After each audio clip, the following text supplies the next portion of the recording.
Well, during isolation, I've been secretly watching one of my old favourite TV shows, a show that some of you might be quite disappointed in me for watching because you'll say it's for teenage girls.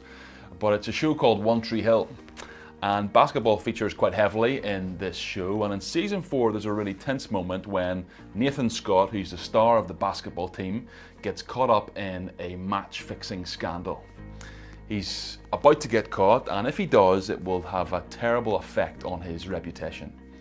In fact, it will cause so much damage to Nathan's reputation that he will be unable to fulfill his dream of earning a scholarship to play college basketball. However, in a really dramatic twist, his own brother Lucas does the unthinkable. Even though he is in fact innocent and was in no way involved in the match fixing, he is the one who is about to turn himself in, potentially ruin his own future, take the fall for his brother, and ruin his own reputation just so that his brothers could be spared. When we hear stories like that, we always are filled with admiration, aren't we? We admire that sort of loyalty, someone who would suffer such a great personal loss just to save the reputation of someone else that they love. However, how many of us, if we're totally honest, would suffer such a great personal loss for the reputation of the gospel and our local church? That's actually the challenge that the Apostle Paul gives us in chapter 6 of 1 Corinthians, verses 1 through to 8. After reading the first 5 chapters of 1 Corinthians, you probably thought to yourself, these Corinthian believers couldn't be doing much more wrong.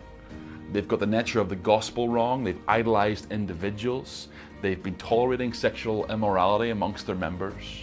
You think to yourself, surely things are about as bad as they possibly could be for these Corinthian believers. Yet when we get to chapter 6, we discover yet another problem that the Apostle Paul needs to address. What we discover now is that the Corinthians are taking each other to court with different issues. They're suing each other. And so Paul says to them, what is going on? Why are you doing this? And he begins to give them some counsel. Here's what you should have done. Look with me at verse 1 of chapter 6 of 1 Corinthians. It says, when one of you has a grievance against another, does he dare go to law before the unrighteous instead of the saints? Paul says they should go to the saints.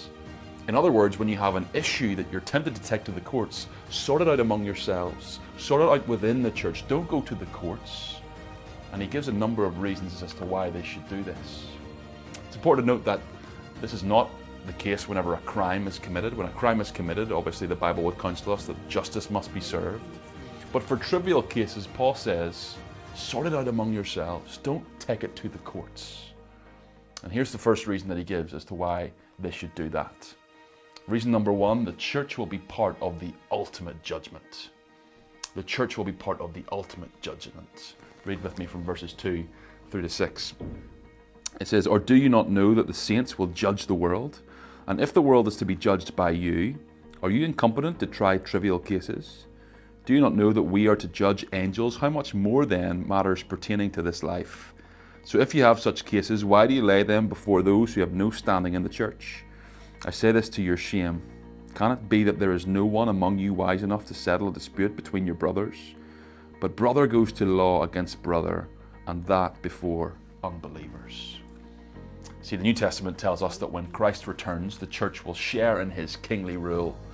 And we will even have some participation in Christ's judgment to the world. We'll even, Paul says in verse 3, judge the angels. Given the context of this chapter and this part of 1 Corinthians, it seems most likely that that's a reference to our judgment of fallen angels who've been a part of Satan's demonic influence in this fallen age. But this is a staggering thought, isn't it? That we as Christians have such great status that at the second coming of Christ we will share with him in his judgment of the world. But do you see Paul's logic here? He says that if the church is going to be involved in the ultimate judgment or the ultimate courtroom case when Christ judges the world, then how much more are they not able to be a part of these trivial judgments here on earth when two believers have fallen out, these earthly judgments? And so Paul says in verse 6, why go to unbelievers to settle your dispute rather than fellow believers? So that's the first reason that Paul gives as to why these Christians should sort out their issues in-house, because Christians will ultimately be involved in the ultimate court case, the judgment of Christ against an unbelieving world. But notice the second reason he gives, which is this: why should you settle your disputes among yourselves? Because not doing so makes a mockery to the gospel. Look with me from verse 7 to 8. To have lawsuits at all with one another is already a defeat for you. Why not suffer wrong? Why not rather be defrauded? But you yourselves wrong and defraud even your own brother. See, Paul's putting his finger on the pulse as to what these Corinthian believers who are involved in this dispute valued above everything else. They valued winning the argument. They valued winning the court case. Maybe they valued the money that they were fighting over. Maybe they valued the land that they would win should they get a favorable verdict. Whatever it was specifically, they valued something earthly, something selfish. But Paul says that's a problem, because as a Christian, another desire should transcend any earthly desire. For the Christian, your chief desire should be for the witness of the church and for the gospel to be taken seriously to an outside world. And so Paul says, when the world sees you suing each other, taking each other to court, that does the gospel no good. That does the witness of the church no good. It makes it look like a mockery to the outside world.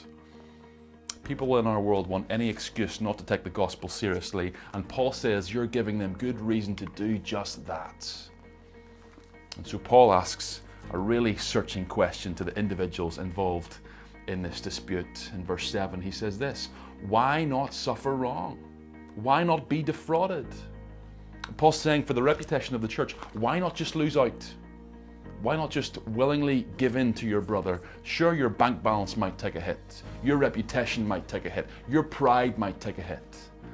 But all this is far better than the credibility of the gospel taking a hit to the outside world. All of this is far better, Paul is saying, than the church or the witness of the church taking a hit to the outside world. So here's your challenge for today. Where do you need to count a personal cost for the credibility of the gospel and maybe for the reputation of your local church? Maybe a brother has wronged you. Are you tempted to badmouth your church to your non-Christian friend? Paul says, first and foremost, take our grievances to one another. It might feel frustrating, it might feel like loss. But Paul says, no, no, no. In God's big picture, it's not loss, it's gain. Hope you have a great day.